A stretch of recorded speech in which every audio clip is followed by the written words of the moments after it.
નમસ્કાર, ટીએનએન ન્યૂઝમાં આપનું સ્વાગત છે। સુનિતા વિલિયમ્સ 9 મહિના અંતરિક્ષમાં રહ્યા બાદ ફરી પૃથ્વી પર પરત ફર્યા છે અને આ આખી ઘટના વિશ્વભરે લાઈવ નિહાળી છે। આ ઐતિહાસિક ક્ષણનું સાક્ષી આખું વિશ્વ બન્યું છે।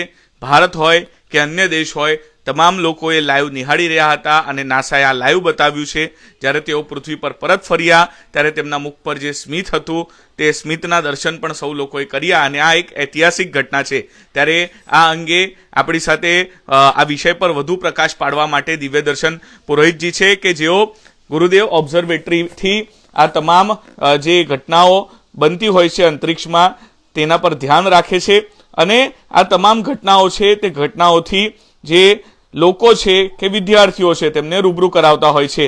તેમની સાથે આપણે વાત કરીએ તે પહેલાં નાસા દ્વારા જે ઓફિશિયલ વિડીયો આજે અંતરિક્ષ યાત્રીઓ જ્યારે પરત ફર્યા ત્યારે જે રિલીઝ કરવામાં આવ્યો છે, જે લાઈવ ટેલિકાસ્ટ કરવામાં આવ્યું હતું, તે વિડીયો અમે આપને બતાવી રહ્યા છીએ। આ ખૂબ જ એક ઐતિહાસિક એક ઘડી કહી શકાય, ઐતિહાસિક ક્ષણ કહી શકાય કે આ પ્રકારે અંતરિક્ષમાં તેઓ ગયા હતા અને ત્યાં ફસાઈ ગયા હતા, પરંતુ ત્યારબાદ તેમને સહી સલામત પૃથ્વી પર પાછા લાવવામાં આવ્યા છે।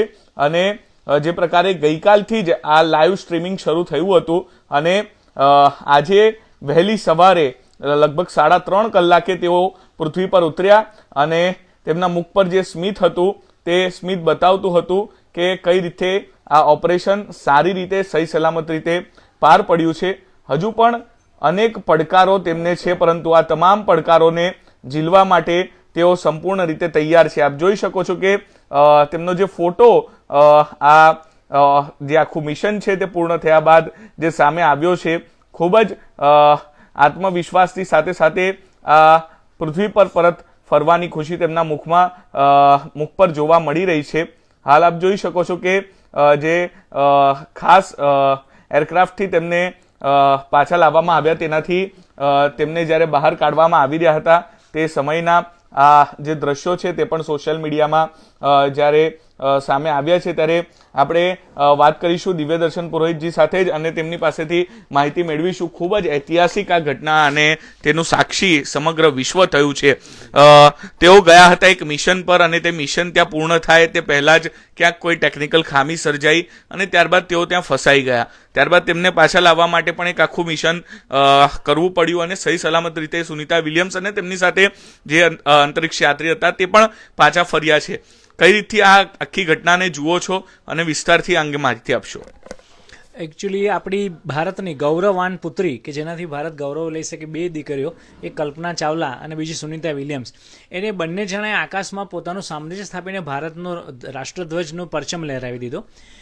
ગત 5મી જૂન 2024માં ફક્ત 10 દિવસના ક્રૂ ફ્લાઇટ ટેસ્ટ, એને CFT કહેવામાં આવે છે, એના માટે સ્ટાર લાઇનર બોઈંગ કંપનીનો ટેસ્ટ હતો કે એ સક્સેસફુલી જઈને આવે છે કે નહીં, એના માટે એ અને બચ વિલ્મર નામના 2 એસ્ટ્રોનોટ આકાશમાં ગયા હતા। સુનિતા વિલિયમ્સ આકાશના એસ્ટ્રોનોટમાં બહુ સૌથી વધારે અનુભવ ધરાવે છે, 660 દિવસનો એમનો રેકોર્ડ છે આકાશમાં રહેવાનો અત્યાર સુધીમાં, અને ગયા હતા, પરંતુ પછી આવતી વખતે ત્યારે લાઇનર જે ગયું હતું એના થ્રસ્ટર ફેલ થઈ ગયા અને હિલિયમ લીકેજ થવાનો ચાલુ થયો, એટલે નાસાએ પછી રિસ્ક લીધું નથી અને એ લાઇનરને પછી એમને લાવવામાં આવ્યું ધરતી પર, સુનિતા વિલિયમ્સ અને બચ વિલ્મરને ત્યાં રાખીને। ત્યારબાદ શું રમાયું, ડર્ટી પોલિટિક્સ રમાયું કે શું થયું આપણને ખબર નથી, પરંતુ એ 9 મહિના એટલે કુલ 286 દિવસ એમને કાઢવા પડ્યા અને છેલ્લે ટ્રમ્પ સરકારે એલન મસ્કને સૂચના આપી, ત્યારબાદ એમનું ક્રૂ એક્સ ડ્રેગનનો જે રોકેટ હતું, લોન્ચ રોકેટ, એ ત્યાં ગયું અને ફ્રીડમ નામની કેપ્સ્યુલ એને કહેવામાં આવે છે, જે કેપ્સ્યુલમાં તમે જોઈ રહ્યા છો એનું નામ ફ્રીડમ આપેલું, એણે ત્યાં ડોકિંગ કર્યું અને 4 અહીંથી જે ક્રૂ ગયા હતા એ ત્યાં, એટલે એસ્ટ્રોનોટ ગયા તે લોકો ત્યાં ઉતર્યા અને એમાંથી 4 એસ્ટ્રોનોટ, બચ વિલ્મર, સુનિતા વિલિયમ્સ અને બીજા 2 નિક અને એલેક્ઝાન્ડર કરીને છે, એ 4 મિત્રો આમાં બેઠા અને એ સ્પ્લેશ ડાઉન થયું એટલે નીચે ઉતર્યું અને 2 ને 15 એણે હીટ બંધ કર્યો, એટલે એ રીઓર્બિટ બંધ શા માટે કર્યું કે એને ઓર્બિટ બદલી અને પૃથ્વી પર એ તે વખતે ગુજરાતના દરિયા કિનારેથી પણ દેખાવાની સંભાવના તેને દેખાયું પણ હશે અને ત્યારબાદ એ બરાબર રાત્રે 3:27 ભારતીય સમય અનુસાર, અમેરિકામાં દિવસ હતો, ફ્લોરિડા પાસેના સમુદ્રમાં એને ઉતરાણ કર્યું અને સહી સલામત રીતે એને લેવામાં આવ્યા। અને અત્યાર સુધીમાં એવું કહી શકાય કે સુનિતા વિલિયમ્સે ઘણા બધા રેકોર્ડ સ્થાપ્યા છે, જેમ જે મેં પહેલાં કહ્યું કે 650 દિવસ સુધી અવકાશમાં રહેવું અત્યારે છેલ્લી આ ફ્લાઇટ જે ગઈ એમાં એમણે 19 કરોડ કિલોમીટર, મિત્રો યાદ રાખજો, 19 કરોડ કિલોમીટર અંતર કાપ્યું છે. અહીંથી ચંદ્ર 4 લાખ કિલોમીટર છે. હવે વિચારો કેટલું ફર્યા હશે આકાશની અંદર. સાથે સાથે એમણે બીજો રેકોર્ડ કર્યો છે 286 દિવસ રહેવાનો, એટલે ત્રીજા એસ્ટ્રોનોટ બન્યા છે. સાથે સાથે એમણે ચોથો રેકોર્ડ કર્યો છે સૌથી વધારે આકાશમાં સ્પેસ વોક કરવાનો, એટલે સ્પેસ સ્ટેશનની બહાર જઈને 62 કલાક અને 6 મિનિટ સુધી રહેવાનો સ્પેસ વોકનો રેકોર્ડ કોઈ દીકરીએ, મહિલાએ કર્યો એવું એમણે કર્યું છે.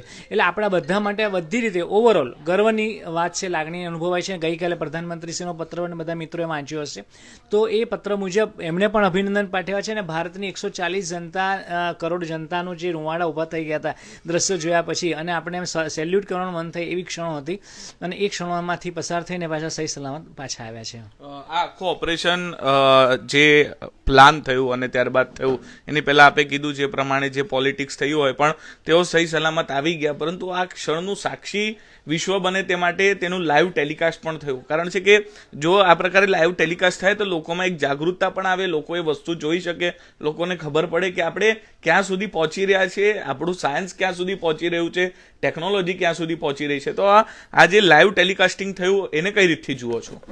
એકચ્યુઅલી નાસાએ જાહેર કર્યું હતું કે નાસા ટીવી કરીને પોતાની ટેલિવિઝન ચેનલ છે નાસાની, અને એણે સમગ્ર વિશ્વભરમાં લાઈવ ટેલિકાસ્ટ કર્યું હતું. ઓથેન્ટિક ફક્ત એક જ હતું નાસા, અને બાકીના બધા મિત્રોને લિંક આપવામાં આવેલી હતી બીજી ટીવી ચેનલ્સને. એમણે રાત્રે 2:15 એ ઉત્તરાયણ થવાનું હતું તે શરૂ કર્યું હતું રીઓર્બિટ બંધ પહેલાં, અને 3:27 ઉત્તરાયણ થયું ત્યાં સુધી એમણે સતત લાઈવ ટેલિકાસ્ટ બતાવ્યું હતું મધ્યરાત્રિએ. આપણે ત્યાં મધ્યરાત્રિ હતી, અને એને કારણે નવી પેઢીને ખબર પડી કે અવકાશ યાત્રી બનવું બહુ આનંદની વાત છે, પણ એ સહેલું નથી. એ કેટલું અઘરું કામ છે. સ્પેસ સ્ટેશનના વિડીયો પણ આપણે જોયા છે. ત્યાં રહીને કામ કરું, ત્યાં એટલી નાનકડી ઓડીમાં કામ કરું, અને જ્યારે તમને એમ કહેવામાં આવે કે 10 દિવસ તમે ઓફિસે જાઓ, અને એ ઓફિસે ગયા પછી આપણે લોકડાઉનમાં બધા જોયેલું છે કે 3 મહિના આપણે બધા ફેમિલી મેમ્બર્સ સાથે ઘરમાં હતા તો એ બધા ડિપ્રેશનમાં આવી ગયા હતા. તો એ 10 દિવસ એકલા 5 થી 6 એસ્ટ્રોનોટ ત્યાં આકાશમાં રહ્યા, અને 10 મહિના સુધી, એટલે 286 દિવસ સુધી રહ્યા. તો ફિઝિકલ અને મેન્ટલી કેટલી બધી એમને સ્ટ્રેસ પડી હશે એ આપણે અત્યારે અનુભવી શકીએ એમ પણ નથી. એવી પરિસ્થિતિમાં કામ કર્યું, અને ત્યાંથી ઉત્તરાયણ થાય એ મને 1900 ડિગ્રી ટેમ્પરેચર ફ્રીડમની ઉપર જે ટાઇલ્સ લગાડેલી હતી કેપ્સ્યુલની પહેલાં 1900 ડિગ્રી સરફેસ ટેમ્પરેચર વિથસ્ટેન્ડ કર્યું છે.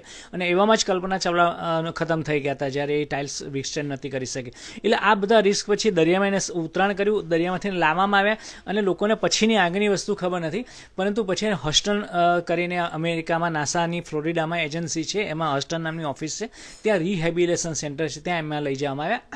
સૌથી પહેલાં એમના ફેમિલી મેમ્બર્સ બધા મળ્યા, અને હવે 45 દિવસ સુધી એ રિહેબિલિટેશન સેન્ટરમાં એમને રહેવું પડશે. કેમ કે ત્યાં અત્યારે એમણે ઝીરો ગ્રેવિટી એટલે માઇક્રો ગ્રેવિટીમાં કામ કર્યું છે, એકદમ ઉડ્યા છે. એટલે એમને પૃથ્વીની ગ્રેવિટી પર ઊભા રહેવાની એક ગબડી જાય, નાનું બાળક બેઠું હોય 2 મહિનાનું અને એકદમ ગબડી જાય એવું થઈ જાય. એટલે એને રિહેબિલિટેશન સેન્ટરમાં પૃથ્વીની ગ્રેવિટી થશે, એડજસ્ટ કરાશે, અને આકાશમાં આટલા મહિના રહેવાથી રેડિયેશન ઇફેક્ટ બોન્સ એટલે હાડકા પર પડે, હાર્ટ પર પડે, હાર્મોન્સ પર પડે, બ્લડ સેલ્સ પર પડે, અને ઘણા બધા વિકિરણ લાગ્યા હોય, ઘણી બધી તકલીફો સહન થઈ હોય, તો આ બધાનું સ્ક્રીનિંગ કરવામાં આવશે. અને ત્યારબાદ 45 દિવસ બાદ પછી સબ કુછ ઓકે છે એ થયા પછી સુનિતા વિલિયમ્સ, બચ વિલ્મર અને બીજા જે મિત્રો આવ્યા છે એ 2-4 જણા બહાર આવી શકશે. એટલે અત્યારે એવું કહી શકાય કે આ બધી વસ્તુએ નવી પેઢીને સ્પેસ સાયન્સ તરફ પ્રેરિત કરી છે. એક અંતિમ સવાલ, આપે આ લાઈવ નિહાળ્યું હશે જ્યારે તેઓ પૃથ્વી પર ઉતર્યા, તેમના મુખનું જે સ્મિત હતું, કેટલી હર્ષની લાગણી હતી, કેટલી ગૌરવની લાગણી હતી? 4500 આંટા માર્યા પૃથ્વીની ફરતા, 19 કરોડ કિલોમીટર ચાલ્યા, 66-62 કલાક કામ કર્યું સ્પેસમાં, અને એમણે જે શોધ કરી એ શોધ સ્ટેમ સેલ્સ ઉપર કરી છે, એટલે બ્લડ સેલ્સ ઉપર, કેન્સર ઉપર, હાર્ટ પર, પછી પ્લાન્ટના ગ્રોથ પર, પછી ત્યાંના જે આપણે એક્સરે ટેલિસ્કોપ છે એનું ફિલ્ટર રિપેર કર્યું, બહાર જમ્સ, આકાશના જમ્સ પડ્યા હોય તો બહારની સપાટી પર સ્પેસ સ્ટેશનની એને લઈને એનું પણ રિસર્ચ કર્યું. એટલે ઘણા બધા રિસર્ચ માનવ માટે કર્યા. એ જે આત્મસંતોષની લાગણી એ મિત્રોની જે એમના મુખ પર જોવા મળતી હતી, એ ભલે આપણે જે માળા કરતા આપણને કે પૂજા કરતા આપણને લાગતી, એનાથી વિશેષ લાગણી એમને એમનું કર્મ કર્યા પછી જોવા મળી. કેમ કે નવી પેઢી માટે એક બહુ વિશેષ, ભલે પોતે બહુ સહન કર્યું, પરંતુ નવી પેઢી માટે એ એમણે આપ્યું યોગદાન, જબરદસ્ત યોગદાન આપ્યું છે. એટલે એ જે લાગણી હતી આત્મસંતોષની, ઉત્સાહની, એ લાગણી એમના મોઢા પર 10 મહિના પછી પણ જોઈ શકાતી હતી. આપણે 10 દિવસ ઘરે રહ્યા હોય કે હોસ્પિટલમાં રહ્યો માણસ, તો એ માણસ ડિપ્રેશનમાં આવી જાય, અને લોકડાઉન પછી આપણે બધાની હાલત એવી બધાને ખબર છે, પણ એ આટલું રહ્યા પછી પણ આટલું હસી શક્યા, એ સાયકોલોજીકલ અને અને મેન્ટલ એમની હેલ્થ બહુ સારી બતાવે છે અને ફિઝિકલ હેલ્થ પર ઘણી સારી બતાવે છે.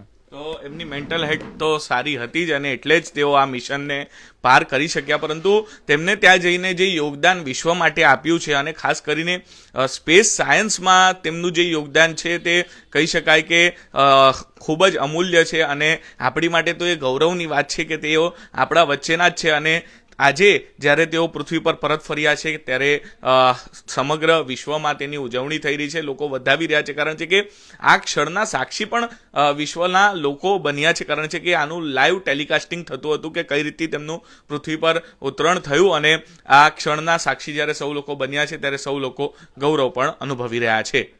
કેમેરા પર્સન ઉમેશ ચાડકેની સાથે સૌરભ સંપાયન, TNN ન્યૂઝ, વડોદરા.